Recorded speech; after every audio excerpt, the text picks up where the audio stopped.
জুলাই আগস্টের গণহত্যার ঘটনায় মানবতাবিরোধী অপরাধের অভিযোগে সাবেক প্রধানমন্ত্রী শেখ হাসিনার বিরুদ্ধে তদন্ত প্রতিবেদন দাখিল করেছে ট্রাইব্যুনালের তদন্ত সংস্থা। সেখানে শেখ হাসিনার বিরুদ্ধে মানবতাবিরোধী 5 অভিযোগ রয়েছে বলে জানিয়েছেন আন্তর্জাতিক অপরাধ ট্রাইব্যুনালের চিফ প্রসিকিউটর মোহাম্মদ তাজুল ইসলাম। সোমবার আন্তর্জাতিক অপরাধ ট্রাইব্যুনালে আয়োজিত এক সংবাদ সম্মেলনে তিনি একথা বলেন।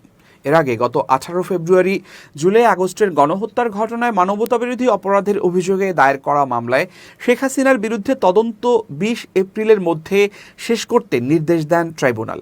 আন্তর্জাতিক অপরাধ ট্রাইব্যুনালের চেয়ারম্যান বিচারপতি মোহাম্মদ গোলাম মর্তুজা মজুমদারের নেতৃত্বে 3 সদস্যের ট্রাইব্যুনাল এ আদেশ দেন।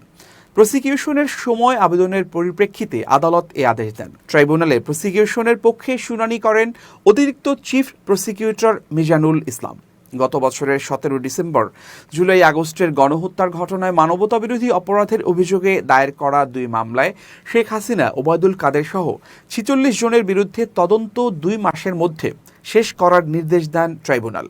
বৈষম্য বিরোধী ছাত্র আন্দোলনে নিরস্ত্র ছাত্র জনতার উপর গুলি, হত্যার নির্দেশদাতা ও পরিকল্পনাকারী হিসেবে সাবেক প্রধানমন্ত্রী শেখ হাসিনা সহ অভিযুক্তদের বিরুদ্ধে আন্তর্জাতিক অপরাধ ট্রাইব্যুনালে বিচার চলছে। ছাত্র জনতার আন্দোলন ঠেকাতে আওয়ামী লীগ সরকার নির্বিচারে হত্যা চালায়। প্রায় 1,500 মানুষ প্রাণ হারায় এই আন্দোলনে। ছাত্র জনতার আন্দোলনের মধ্যে 5 আগস্ট শেখ হাসিনা সরকারের 15 বছরের শাসনের অবসান হয়। এরপর শান্তিতে নোবেলজয়ী ডক্টর মোহাম্মদ ইউনূসের নেতৃত্বে অন্তর্বর্তী সরকার দেশ পরিচালনার দায়িত্ব নিয়ে জুলাই আগস্টের গণহত্যার বিচার করার সিদ্ধান্ত নেয়।